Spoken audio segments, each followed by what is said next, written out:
What's the scariest story you know that is 100% true? I just watched a documentary about Colleen Stan, who survived being kidnapped by a sexual sadist, who kept her in a coffin-sized box he built under his bed, 22 hours a day, for 7 years while he raped and tortured her. The victim survivor is the primary interviewee in the documentary and tells her story, on camera, for most of the documentary. The cops made mention of her bravery and ability withstand her torture, and manipulate her kidnapper to increase her safety. 7 fucking years. The Fritzl case was 24 years. The cretin hid his own daughter in the 35 square meters basement and raped her, making 7 children over the time. Keeping the children captive as well. 24 fucking sick years. Last summer in my city a 14-year-old girl was raped near a train station. After her abuser left her, she tried to get help and flagged down a vehicle and was raped a second time in the car of the man who stopped. 2 complete strangers raped her on the same day. It happened only a few miles away from my house and I still think about it from time to time. The story of Mary Vincent. I love true crime and don't usually get squeamish, but this story is probably the most disturbing true crime story I have heard yet. Mary Vincent was 15 years old when she decided to run away from home on September 28, 1978. She was hitchhiking along the highway in Soquel, California, standing with 2 other hitchhikers. A man pulled up in a van and said he only had room for her, but not the others. The man driving the van was 51-year-old Larry Singleton. He offered to drive Mary to the I-5 freeway. As he drove, Mary realized that he had passed the ramp to the I-5 and demanded he turn around. Larry said it was an honest mistake and turned around. Soon after, he pulled over and told Mary he needed to go to the bathroom and couldn't wait for a rest stop. When he got out of the van, Mary realized her shoe was untied, and got out to tie it. As she was tying her shoelaces, Larry came behind her and hit her over the head with a sledgehammer. He then proceeded to rape and sodomize her. This is where it gets even worse. Larry took a fucking hatchet and cut off both of her arms, just below the elbow. Both of her arms. He then threw her down a 30-foot culvert in a canyon, and drove off. The most astounding part of the whole story is that Mary survived. She used what was left of her strength and made her way 3 miles out of the embankment, with no fucking arms below the elbow, nude, and was stumbling down the road when she saw a car. The first car she saw sped away in fear. The second car she saw was driven by a couple who were on vacation. They stopped the car, helped her into their truck, and drove her to a nearby airport where they were able to get an ambulance and she was taken to a hospital. Mary is a fucking badass. She then testified twice against Larry, but he only served 8 years and 4 months for attempted murder, forcible rape, sodomy, kidnapping, mayhem, and forced oral copulation. Seriously, the most fucked up story, he got out on good behavior. Later, he murdered a sex worker and was sentenced to death, and died in 2001 on death row. Edit. Okay, I didn't really expect this to blow up this much. Some things to address. First, the judge was not a bad judge. He gave him the maximum sentence, 14 years, that was allowed by the law at that time. During the sentencing, he even said that he would have given Larry a life sentence if the law allowed him to. Second, Mary survived because she is a badass. She didn't give up, and was able to pack mud around what was left of her arms in order to stop the bleeding. This, in addition to keeping her arms raised, was how she stayed alive. Third, I first heard this story on My Favorite Murder podcast, but it has also been covered on other podcasts and shows like I Survived. If you like true crime, definitely check out My Favorite Murder, tons of other interesting stories. My favorite part is that when Larry got parole, the town was like, nope, get him TF out. And he had to live in a trailer on prison campus for a while because the town's people would kill him. Over and over, towns pretty much threatened to riot when they found out he was going to be moved there. They tried doing it in secret and someone on the inside spilled it to the press and everyone lost their minds. In the end, he got permission to live in Florida. He got drunk again and slashed up a hooker. When the cops came to the door and saw him covered all over in blood, he tried to tell them he cut himself shaving. He won't be out on the street again.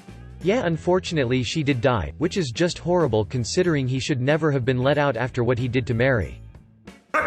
For me, I was walking back home at like 11 p.m. when I noticed this hooded guy behind me.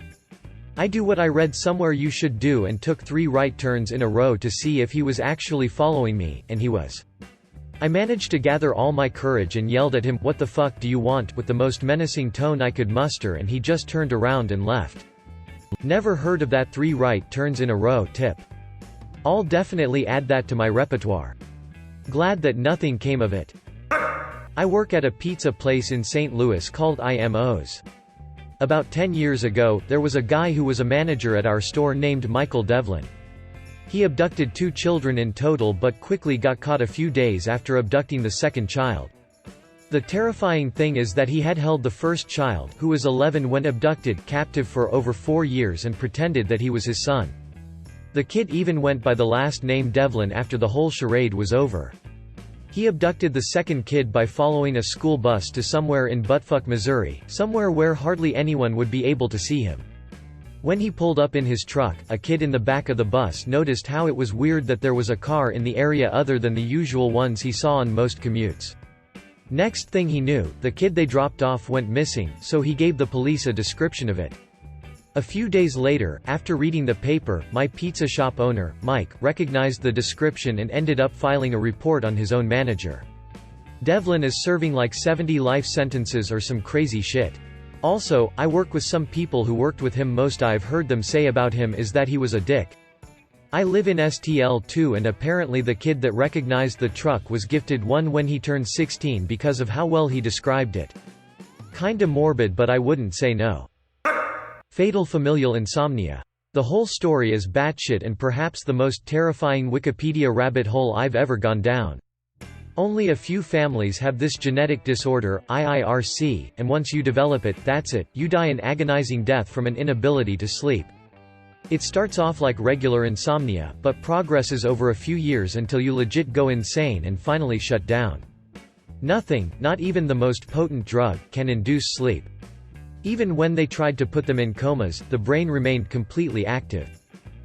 Edit, bong rips are definitely included in the whole most potent drug thing, guys.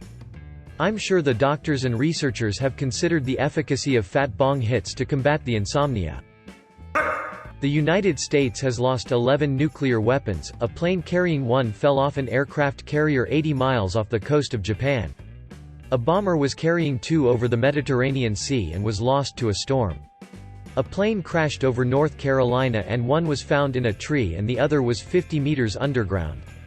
It was never found and the government bought the land around the area.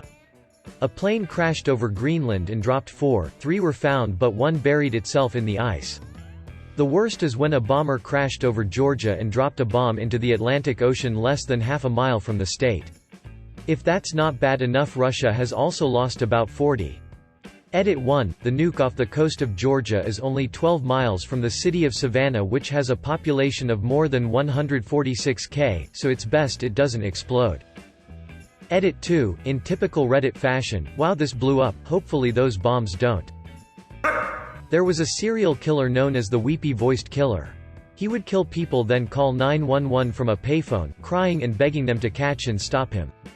You can find the recordings of his 911 calls on YouTube.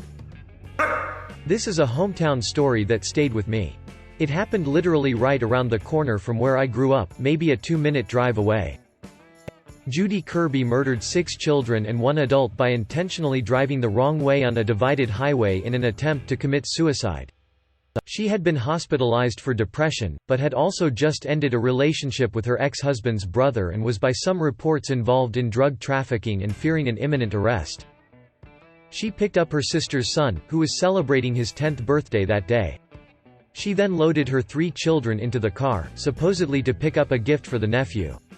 Instead, she went missing with the carload of kids. A short time later, calls started coming into 911 about a car going the wrong way down the highway at a high rate of speed. They made it about 90 seconds before a head-on collision with another vehicle, driven by a father with 2 children and another child along for the ride.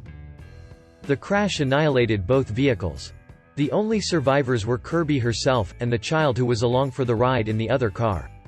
There were pieces of children all over the highway.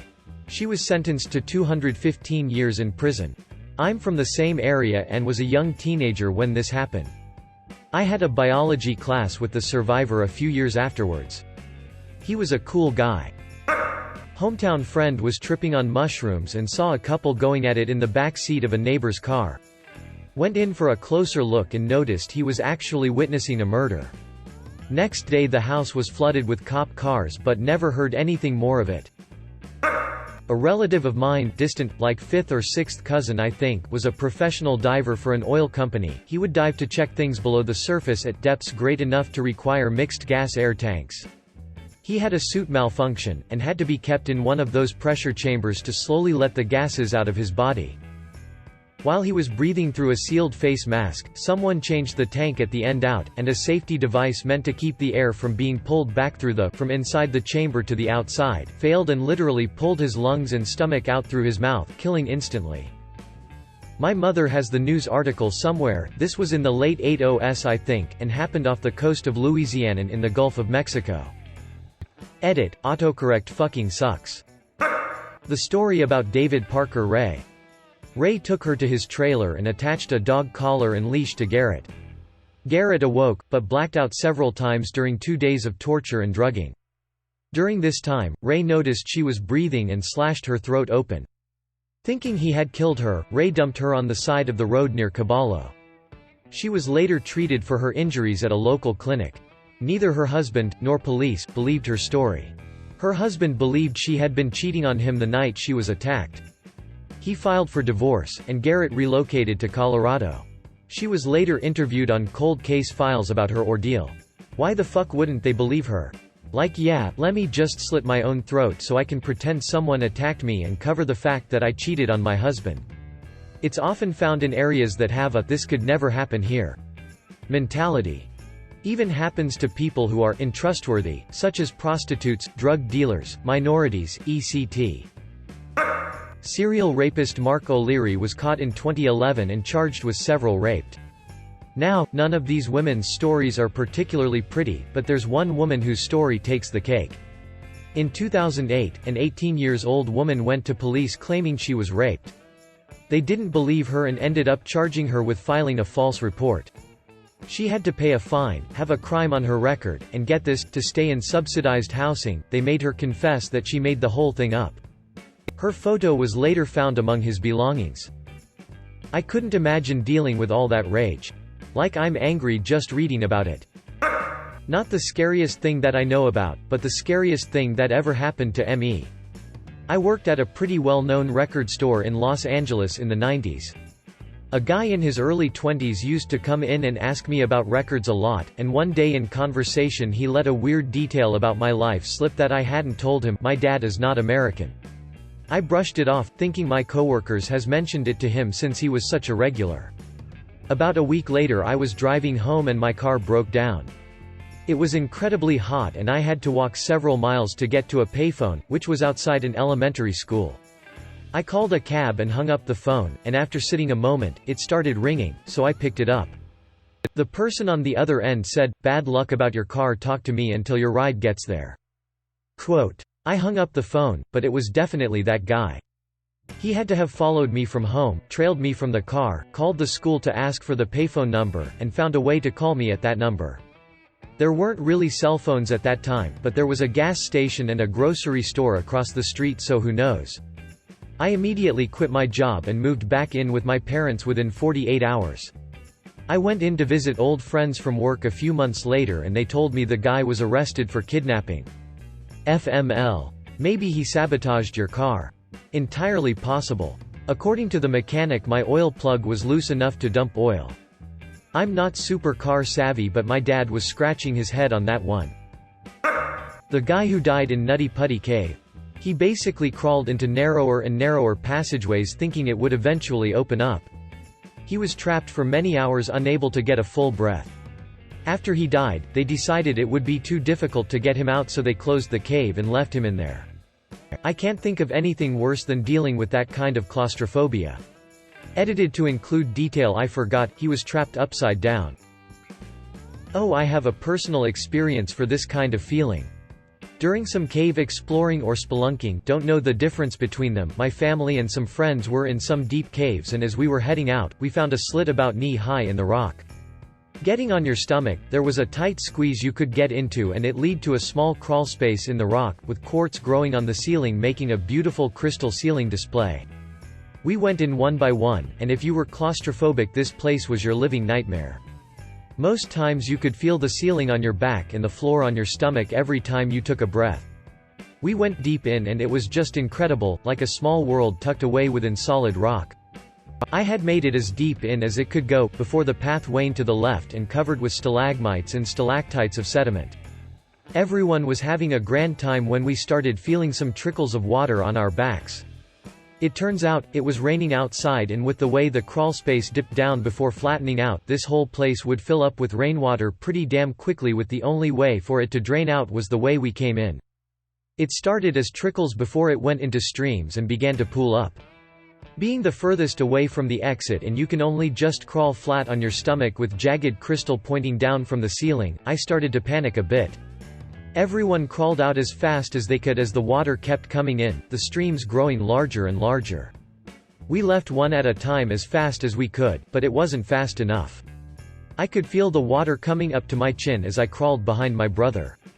Each inch I took forward felt so painfully slow that I could feel the walls compress around me, and the water was unrelenting, now splashing against my panicked squirms. I got out just as the water was up to my lips, and everyone got out safely. I read stories like this where the person is obviously alive to tell the story, yet my brain is still alt nah that dude's gonna die and his ghost made a Reddit account. Guy was killed and cannibalized on a Greyhound bus by another passenger because apparently there were voices telling him to do it. The killing of mobster William Action Jackson. Jackson was impaled through his rectum with a meat hook, hanging a foot in the air, while being questioned by mob enforcers. Jackson kept insisting he was not an informer, but his torturers did not believe him. They stripped him naked, smashed his kneecaps with a bat, one of them shot him with a gun, broke his ribs, stuck him with sharp objects, used a cattle prod on his penis and anus making him lose his bowels, burned parts of his body with a blow torch, and told him how they were going to kill his wife and children if he did not confess. Then they left him for 3 days until he finally succumbed to his wounds. Edit, his wiki. Impaled through his rectum with a meat hook. I am stopping right there. He hung from it for 3 days, 0.3 fucking days before he died. Sounds like a pain in the ass. The 2011 San Fernando Massacre. Mexican cartel members, Los Zetas, abducted people from buses in Mexico. They executed the old and weak, raped and tortured the women, threw the children in acid, and separated the men. The men were then forced into gladiatorial combat to the death, all in some kind of game to find new cartel recruits. They even forced the bus driver to run the bus over living people. It still blows my mind that this happened right there in Mexico, just a few years ago. 2011 San Fernando Massacre. Edit, some words, a link, and it's Los Zetas. I lived in an apartment in Marina del Rey, California. 9 years ago, just before Halloween, a third-floor balcony was decorated with a prop of a dead man slumped over in a chair. For a few days, every time I'd come home I'd look up and think how cool looking it was and wondering why they didn't have lights shining on it at night. After a few days, people realized it was actually the resident of the apartment who killed himself. I was looking at a corpse thinking how cool it was. Story. If you climb Everest, you are basically guaranteed to see at least one dead, frozen carcass on your way up. They use them as mile markers basically. Ah yes, one right turn past the dead guy with the orange coat and you can set your tent up. Thanks for watching our video. If you like it, please smash the subscribe and like button to support the channel, so that we can create more quality content in the future.